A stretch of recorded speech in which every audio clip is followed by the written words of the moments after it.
ಹಾಸನ ಸಂಸದ ಪ್ರಜ್ವಲ್ ರೇವಣ್ಣಗೆ ಸಂಕಷ್ಟದ ಮೇಲೆ ಸಂಕಷ್ಟ ಎದುರಾಗ್ತಾ ಇದೆ. ಆರೋಪಿ ಪ್ರಜ್ವಲ್ ವಿರುದ್ಧ ಮತ್ತೊಂದು ಸೆಕ್ಷನ್ ಸೇರ್ಪಡೆಯಾಗಿದೆ.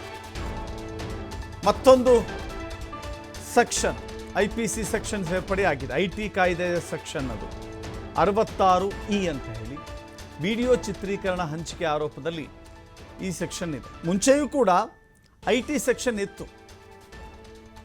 ಇನ್ಫಾರ್ಮೇಷನ್ ಟೆಕ್ನಾಲಜಿ ಐಟಿ ಸೆಕ್ಷನ್ ಇತ್ತು.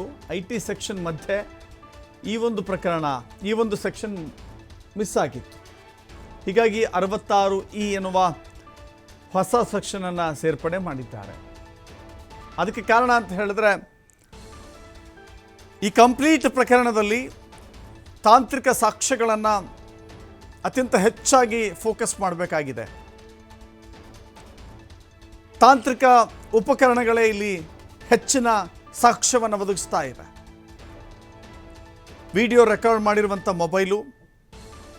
ಮೊಬೈಲ್ನಲ್ಲಿ ಸ್ಟೋರ್ ಆದಂಥ ವಿಡಿಯೋಗಳ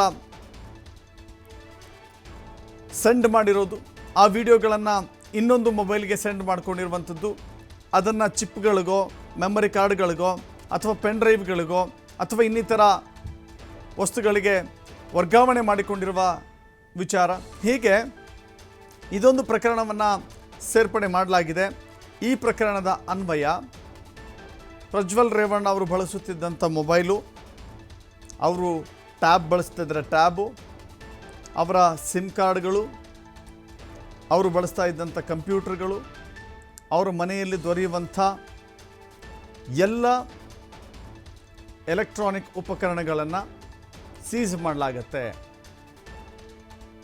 ಅದರ ಮೂಲಕ ಬಹಳ ದೊಡ್ಡ ಮಟ್ಟದ ಶೋಧ ಮಾಡಲಾಗುತ್ತೆ. ಯಾವ ಮೊಬೈಲಲ್ಲಿ ರೆಕಾರ್ಡ್ ಆಗಿದೆ, ಯಾವ ಮೊಬೈಲಿಂದ ಯಾವ ಮೊಬೈಲ್ಗೆ ಅದು ವರ್ಗಾವಣೆಯಾಗಿದೆ, ಹೇಗೆ ಅದು ಪ್ರಸರಿಸ್ತಾ ಹೋಗಿದೆ, ಎಲ್ಲ ವಿಚಾರವೂ ಕೂಡ ಗೊತ್ತಾಗುತ್ತೆ.